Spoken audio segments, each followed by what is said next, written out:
Isfiarina di Art and Creative Talk, dan saya hari ini masih di Dharma Negara Alaya.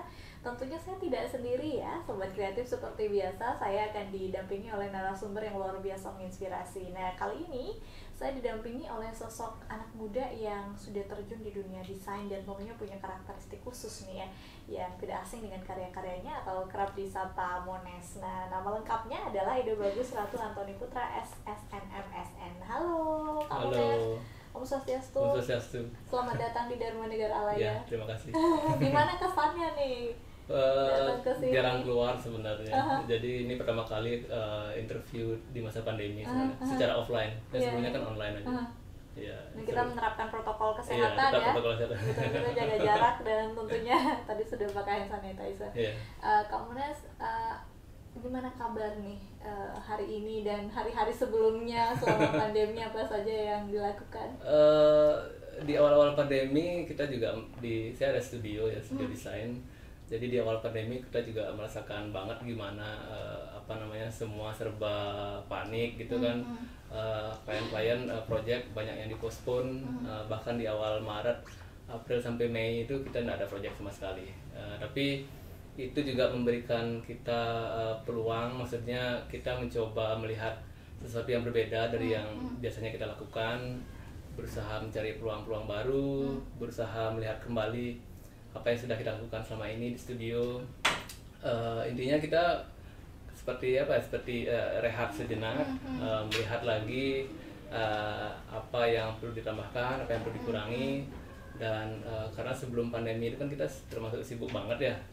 Jadi saat rehat ini ada baiknya juga di sisi ada waktu untuk berpikir lagi mengenai yang kemarin itu kayaknya kita terlalu ngebut dah. Kita perlu melihat peluang-peluang baru yang kiranya bisa menjadi hal baru yang bisa membuat studio kita bisa expand lebih besar gitu. Jadi kita mulai merambah online, saya mulai membuat channel YouTube yang sebelumnya tertunda selama setahun. Ada sempat ya? Ada sempat karena silent, nggak ada project, terus sepi ya, otomatis konsentrasinya mengarah ke hal-hal baru. Dan kita sih melihat sesuatu apapun yang terjadi itu dari sisi positifnya aja. Pasti seburuk-buruknya situasi pasti ada hikmah yang diambil di situ. Dan kita fokus di hal itu aja, karena kalau fokus di yang buruk-buruknya nggak akan selesai juga. Benar sekali. Sobat Kreatif, itu tadi sedikit ya, jadi di awal saja sudah menarik sekali. Mungkin yang kerap kali saya tuh hobi banget tuh bawa tas desain khususnya Kak Mones ya, karena memang lengkap banget, jadi aman gitu, bisa masuk semua, ukurannya juga tepat dan colorful gitu ya, dan identitas Balinya tuh kelihatan.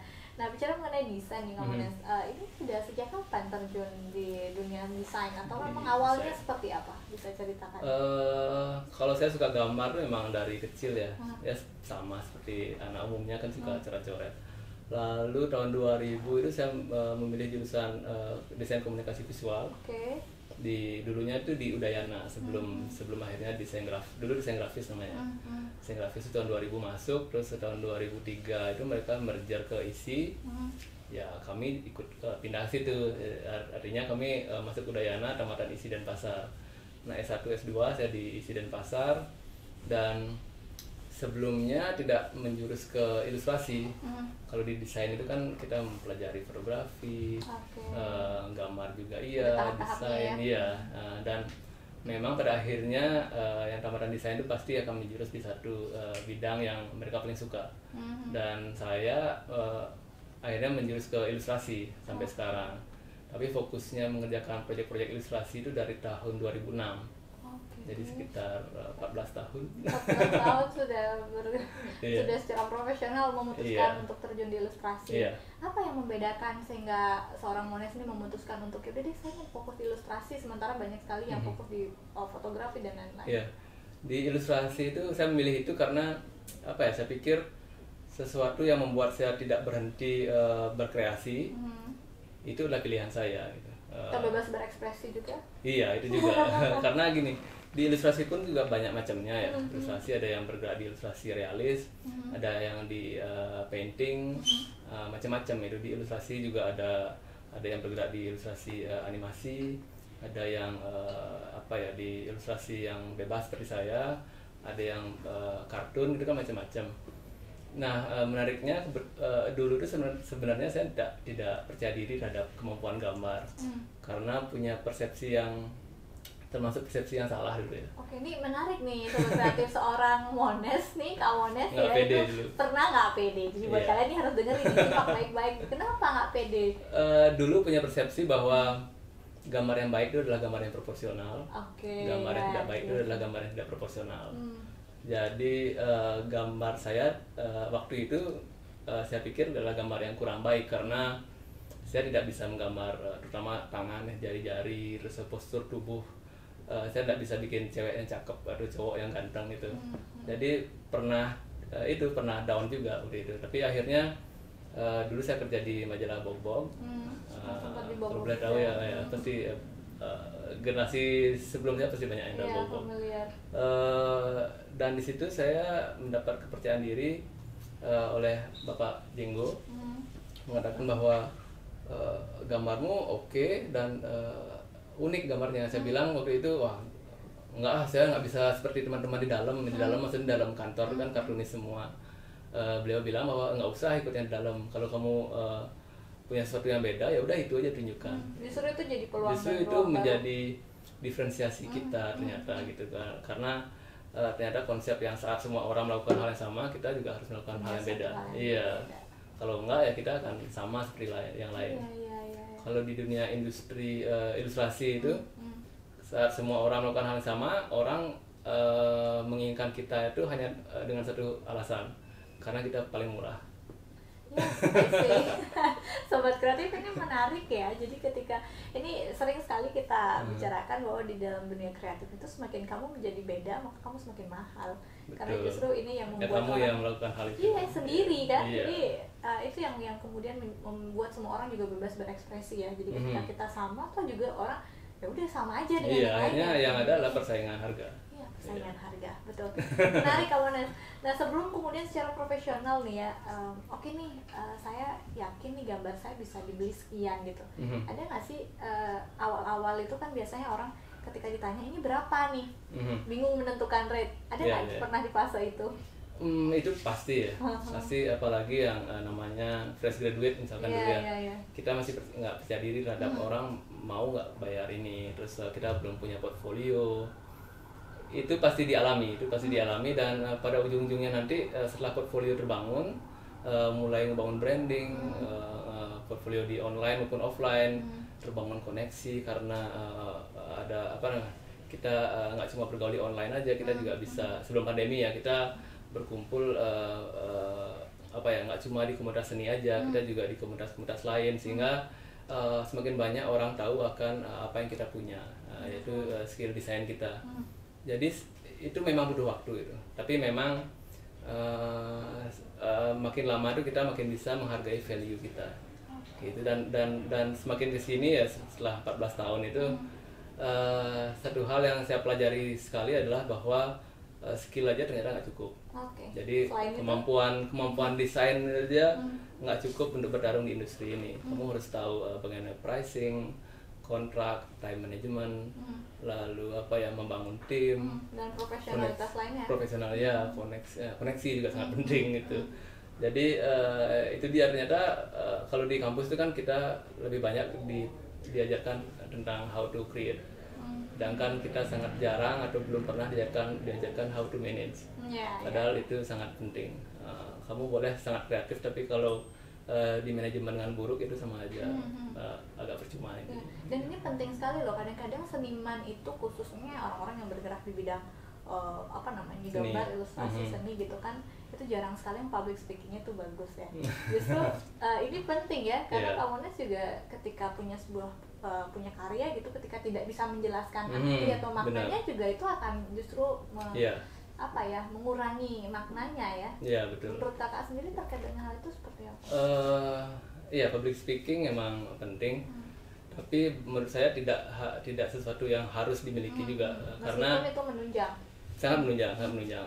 Kalau kita posting di portfolio digital, public speaking kita diganti dengan narasi kan, berupa ketikan. Jadi banyak seniman yang gugup berbicara depan umum, itu sangat lumrah karena sebagian besar seniman itu kan introvert, Tidak ekstrovert. Kalau ekstrovert kan mereka memang tampil aja semua kan. Tapi sebagian besar seniman memang introvert. Yang dibutuhkan adalah pendamping, yaitu seorang manajer sebenarnya. Seorang manajer. Jadi dulu saya juga single fighter dulu. Maksudnya saya semua sendiri, bikin penawaran di Adobe Illustrator. Itu juga sendiri. Iya, sendiri semua. Apa ya?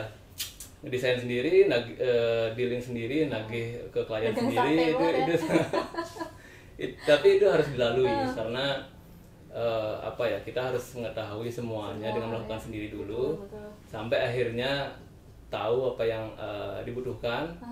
Dan ternyata memang kita perlu manajer karena kita di desain, di bidang kreatif kita khusus di kreatif aja. Hal lain yang berupa di manajemen segala macam itu hal lain yang membutuhkan konsentrasi juga. Tidak bisa yang pas lagi asik gambar lalu tengah-tengah ada telepon untuk melakukan penawaran segala macam. Itu pasti kacau sekali. Dan saya pernah melakukannya itu. Dan saya tidak apa ya, tidak menyesal melalui itu, tapi itu memang harus dilewati gitu. Jadi tahu ya prosesnya. Jadi tahu ya, benar. Sampai hari ini kita bisa berbincang natural ini gitu dengan seorang seniman, itu jarang sekali terjadi. Biasanya kalau seniman itu harus dipancing-pancing dulu, tapi ini kamunya luar biasa loh.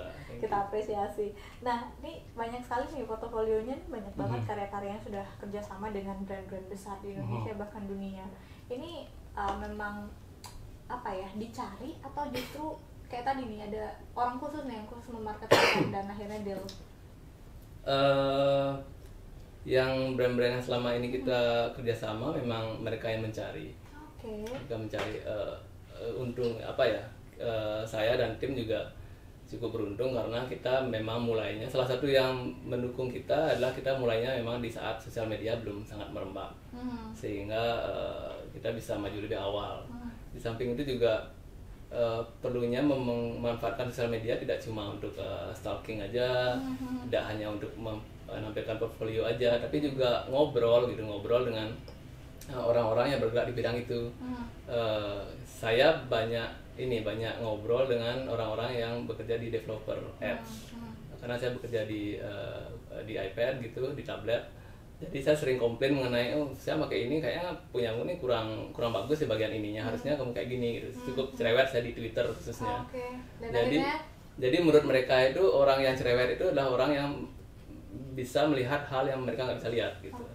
Makanya 5 tahun lalu saya mulai mendapatkan pekerjaan sebagai beta tester untuk apps, dan itu dibayar ternyata. Itu kita juga di desain kuliah pun juga nggak pernah kebayang ada pekerjaan seperti itu ya. Jadi kita diberikan padahal cuma ngasih masukan ya, ngasih masukan aja selama 3 bulan. Dan itu pun untuk kepentingan kita ya. Iya, jadi kita tahu apps-nya, terus mereka bikin update, lalu kita diminta untuk tester gitu, dan kita bilang ini tombolnya harusnya ini bukan di kanan sini, habis ini harusnya itu di kiri gitu, kayak gitu-gitu. Jadi setelah tester itu kita mendapatkan fee memang. Lalu setelah itu kita diminta untuk membuat artwork menggunakan apps tersebut. Itu juga mendapatkan fee juga. Jadi apa ya, mungkin kesini saya melihat bahwa ranah ilustrasi itu semakin luas. Kalau dulu kan cuma apa ya, batas di t-shirt ataupun di desain packaging. Kalau sekarang tuh merambah ke dunia digital sangat luas sekali. Kita bisa di seperti yang tadi beta tester, atau juga bekerja sama dengan developer games. Kita bikin asetnya, bikin icon, lalu ke website, bikin homepage, banyak banget. Selagi mau sebenarnya banyak sekali peluang. Banyak sekali ya, apalagi ya. Betul. Apalagi selama pandemi kan akhirnya kita berusaha melihat peluang-peluang di online kan. Itu ternyata banyak banget. Nah, bicara mengenai pandemi ini biasanya kan banyak sekali seniman-seniman ini berkarya tanpa batas ya. Jadi kayak Denfest ini batas. Jadi tidak ada batasan sekali, apapun itu tidak ada batasan ketika seniman ini berkarya, termasuk di masa pandemi. Kalau kamunya sendiri ini selain kemudian mulai buat YouTube channel nih, apakah konten-kontennya mulai diatur sedemikian rupa, di mapping atau gimana? Kalau konten sosmed, kalau di konten kita tetap sih itu ya. Cuman akhirnya kita berusaha melihat ini sih, mulai melihat bahwa setiap platform itu ada peluang di sana. dan yang pasti kamu harus konsentrasi penuh di sana. Karena sesuatu yang berhasil tuh konsentrasinya harus 100% bahkan 110% gitu.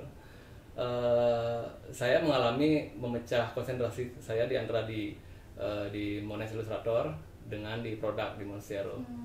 Sendiri ngerjain, dan ternyata membelah diri menjadi 50-50 itu hasilnya juga 50-50 hasilnya. 50-50 ya. Iya. Ini termasuk nih saya kena sindir juga nih dalam orang yang suka ngambil kerjaan double-double ya. Jalan. Jadi, tapi ya hasilnya juga 50-50 gitu. Ya. Jadi, kalau mau konsentrasi penuh dan berhasil itu sebelum tidur, bangun tidur mikirin itu terus itu cepat. Artinya konsentrasi kita penuh. Itu lebih total gitu ya ke situ ya, satu mestinya poin itu total. Ya, apapun itu platform bisa berhasil asal total. Berarti sekarang kamu sedang total di mana? Awalnya maunya total YouTube, karena memang tidak ada project. Tapi mulai April, Mei, lalu mengarah ke Juni, Juli, Agustus ini udah mulai rame lagi untungnya ya. Akhirnya tim yang awalnya work from home akhirnya melihat situasi, kita kembalikan lagi dan menambah tim, dan tetap kita di protokol kesehatan juga gitu. Kita juga studio itu setengah hari itu kita buka jendela semua, terus tetap produktif gitu, terus kita juga memperhatikan kesehatan semua kan. Dan kita juga siap kalau situasinya berubah, kita siap banding setir ke yang lain gitu. Maksudnya tetap di dunia ilustrasi tetap ada plan B ya. Jadi kita benar-benar tidak bisa memprediksi kan. Seberapa penting plan selanjutnya itu harus disiapkan oleh seorang ilustrator? Nggak cuma di ilustrasi ya. Saya selalu punya plan B untuk semua hal. Jadi itu membuat saya lebih tenang sih sebenarnya. Karena kalau ini nggak jalan, saya masih punya plan B. Tapi tidak berarti kita akhirnya tidak fokus di situ. Tetap fokus di situ, tapi kita siap ada backup ya. Ada backup ya. Gitu. Tapi tetap di jalur yang itu sebenarnya. Jadi tetap dalam jiwa yang sama gitu ya, cuman banyak sekali hal-hal yang memang peluang-peluang yang sebenarnya bisa dilakukan ya, meskipun di masa pandemi, termasuk jadi YouTuber. Nah, kreatif ini menarik ya, ternyata dari tadi kita berbincang banyak sekali seniman-seniman kita yang kemudian menjadi YouTuber juga. Tidak serta-merta kemudian menargetkan berapa view yang didapatkan, tapi juga keinginan berbagi ini yang saya apresiasi loh. Karena kalau dulu tuh kan orang mencari ilmu tuh kan susah ya, cari referensi harus satu-satu, lihat literasi gitu kan. Kalau sekarang kan tinggal diketik di YouTube, kemudian ada orang yang mau berbagi loh, dan itu menarik.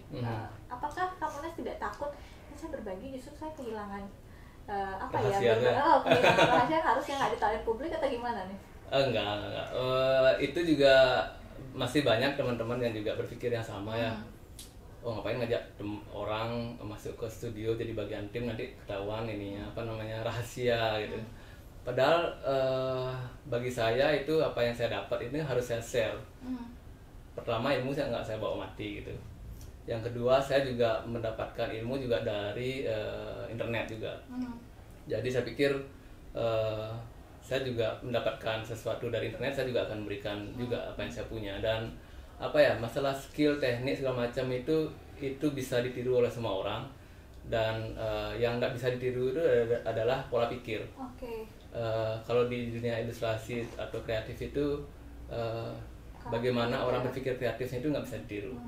Karena bagaimana saya menaruh objek A di samping objek B dengan warna C dan D itu adalah buah dari apa yang saya alami dari lahir sampai besar. Karena dari lahir, saya lahir di Bali, saya besar sebagai orang Bali dan dengan berbudaya Hindu. Saya melihat sesajen, tari-tarian, wangi-wangian. Jadi indera penglihatan, pendengaran, penciuman itu mengolah data di kita sehingga menjadi taste gitu. Sama kayak orang, kamu kok senang musik slang atau apa misalkan. Kalau ditanyakan, om saya dulu senang dengerin musik ini. Jadi kan ada pengalaman pribadi yang membuat mereka tuh mempunyai selera tertentu terhadap warna pakaian, memilih pasangan mungkin, atau selera terhadap karya seni. Itu kan yang nggak bisa ditiru kan. Dan itu memang tercipta secara natural ya dari setiap seniman ya. Iya, makanya saya suka share tentang ini karena saya ingin di industri kreatif khususnya di ilustrasi ini juga bisa naik kelas gitu. Karena kalau sekarang saya masih belum setenar profesi lain, misalkan dokter ataupun arsitektur. Padahal kalau dilihat kita sama-sama masuk di kampus yang sama, di peluncu yang sama, kenapa outputnya berbeda kan gitu? Karena belum ada standar yang baik di industri kreatif, khususnya ilustrasi ini. Kalau dokter kita udah tahu minimal bayar dokter yang bagus itu berapa kan, udah tahu oh, nih segini karena dokternya bagus. Tapi kalau gambar tuh orang masih menilai sampai ada harga gratis pun orang masih ada. Kamu nggak mungkin minta gratis ke dokter atau arsitek kan, tapi gambar tuh masih ada gitu.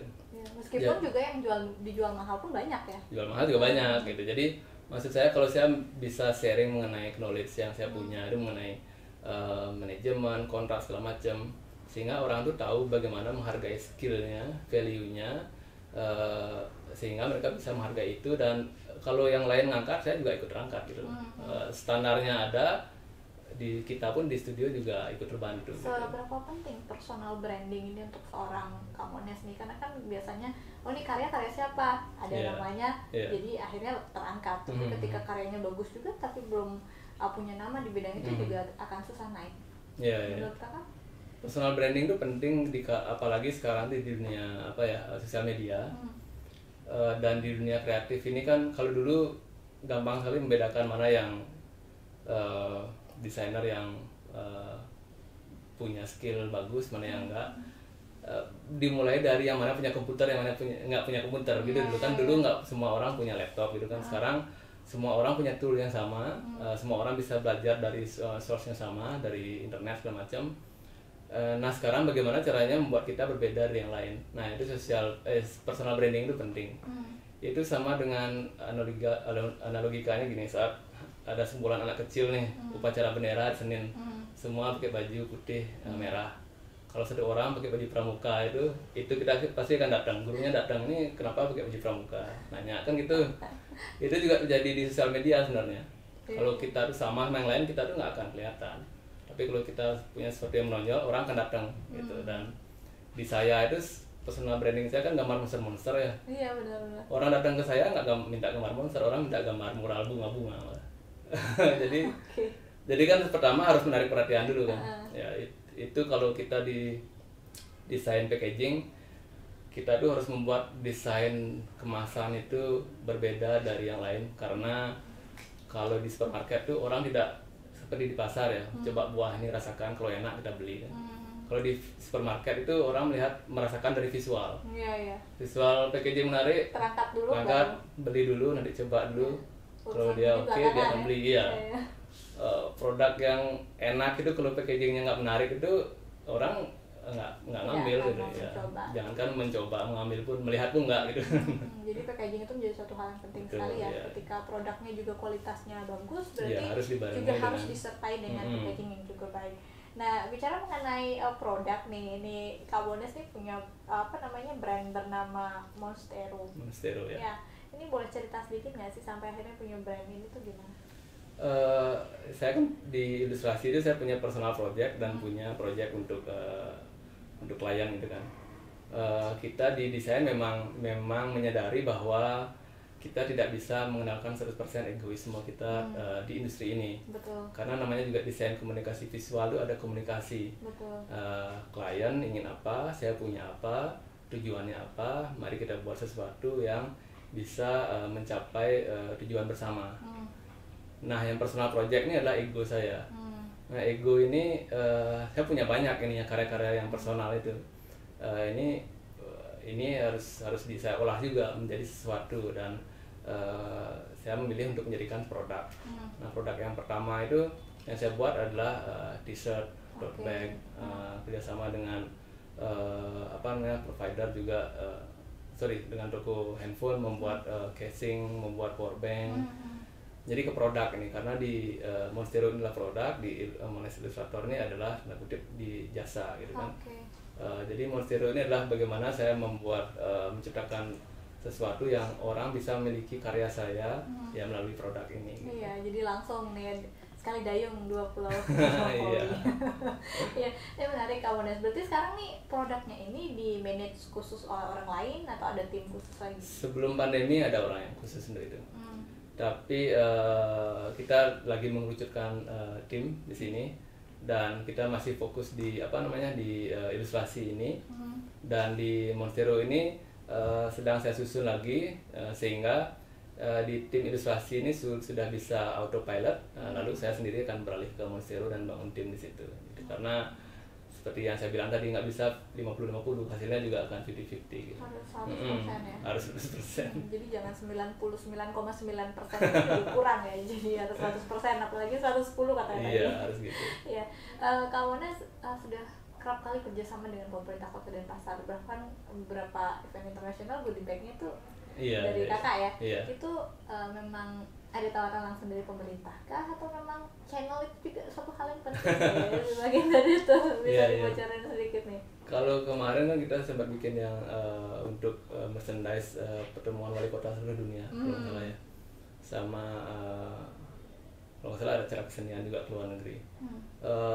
Kebetulan Pak Wali menghubungi saya dan meminta untuk membuat satu merchandise untuk ini yang mana request dari beliau adalah buat sesuatu yang mencirikan Bali tapi dikemas ke dalam style yang Mones banget atau style yang lebih pop art gitu. Jadinya saya mengambil ikon barong lalu dikombinasikan dengan warna-warna yang lebih vibrant, lebih pop, sehingga apa ya, bagi saya aset budaya kita kan kaya banget. Ini tergantung bagaimana kita mengolahnya menjadi sesuatu yang sesuai dengan market dan sesuai dengan apa yang kita skill apa yang kita punya. Jadi ya itu saya suka mengkombinasikan itu dan akhirnya muncullah produk itu untuk merchandise itu. Dan jadi salah satu cara seniman untuk bisa berkontribusi untuk kotanya juga ya ternyata. Iya.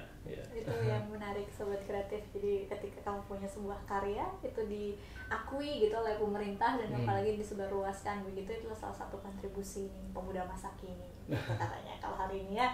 Oke Kak Mones, ini banyak sebenarnya saya mau diskusikan nih, tapi saya tertarik nih. Kak Mones kan sudah melanglang buana ke beberapa negara ya, seperti Malaysia, Singapura, Afrika, bahkan sampai Amerika.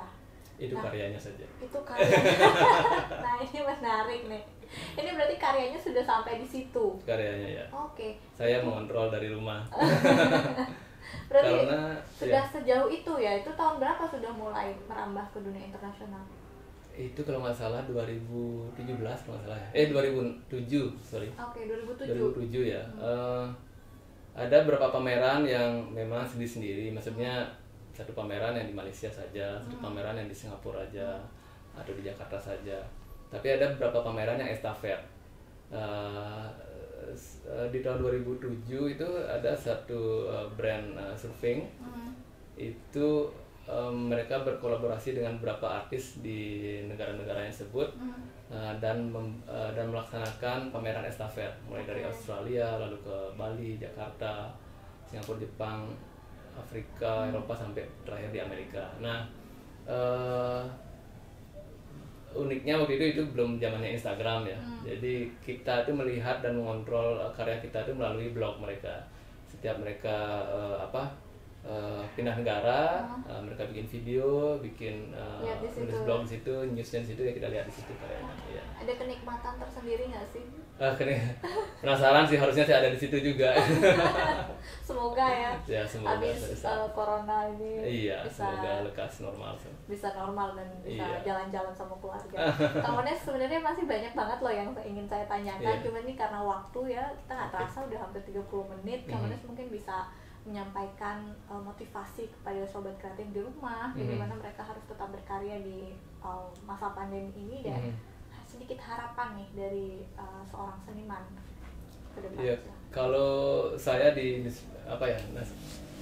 industri kreatif makin sini makin di saat corona ini malah saya melihat banyak sekali peluang-peluang lain yang bisa diambil dan bisa diikutsertakan. Mulai dari yang kecil sampai yang besar, mulai dari jasa sampai ke produk, dan kita punya skill di desain, kita punya internet, jadi manfaatkan itu karena kesempatan sangat luas di luar sana. Jadi jangan terkukung oleh teritorial geografis saja, tapi kita bisa expand seluas-luasnya. Harapannya harapannya nggak patah semangat sih, karena kalau kamu mengerjakan sesuatu yang kamu suka, kamu nggak akan hilang semangat. Oke. mengerjakan apa yang kamu suka. Wah, menarik sekali. Kemudian sebelum kita berakhir, saya mau foto selfie bareng sama kakak, karena ini perjumpaan khusus gitu ya, jarang-jarang. Kita foto dulu ya. Oke, sebentar. Oke, 1, 2, 3. Nice. Terima kasih banyak waktunya. Saya menganggap ini investasi waktu yang luar biasa sekali, termasuk memberikan sobat kreatif ilmu yang luar biasa. Jadi kawan-kawan yang ingin menekuni bidang ini gitu ya, bisa langsung nonton aja di YouTube kita ya. Jadi langsung bisa menemukan tips dan trik, termasuk up and down seorang Mones juga, karena bagaimanapun perjalanan atau proses ini sangat penting. Dan hal yang mungkin menarik dari perbincangan kita adalah menjadi seseorang yang berbeda. Jadi ketika kamu biasanya bidang ini adalah